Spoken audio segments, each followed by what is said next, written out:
আসসালামু আলাইকুম রহমতুল্লাহি ওবারাকাতুহ। সম্মানিত দিনী ভাই ও বন্ধুরা, আজকে আমরা এই ভিডিওতে আলোচনা করব। প্রশ্ন আসছিল যে যারা আগুনে পুড়ে মারা যায় অথবা সমুদ্রে ডুবে মারা যায়, তাদের কিন্তু কোনো অস্তিত্ব খুঁজে পাওয়া যায় না।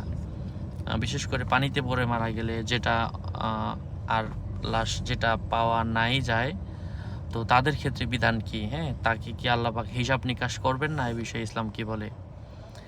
তো এক্ষেত্রে এটার বিস্তারিত বোঝার জন্য আকিদার বিষয়ে বিস্তারিত বই রয়েছে, কিতাব রয়েছে। এটার জন্য আকিদাতুত তাহাউই অথবা প্যারাডক্সিক্যাল সাজিদ নামে দুইটা বই খুবই প্রচলিত। আমরা এই দুইটা বই পড়ে নিতে পারি। আশা করছি এখান থেকে অনেক বিস্তারিত আমরা জানতে পারবো ইনশাআল্লাহ। আর এই শর্ট ভিডিওতে, 1 মিনিটের ভিডিওতে আমরা খুবই শর্টকাটে যে আমরা এই দুইটা বই পড়ার পরামর্শ দিচ্ছি। এতে কিন্তু আপনি বইগুলো পড়ে মাসালাগুলো জানতে পারবেন। আল্লাহ পাক বোঝার তৌফিক দান করেন। আসসালামু আলাইকুম ওয়া রাহমাতুল্লাহি ওয়া বারাকাতুহু।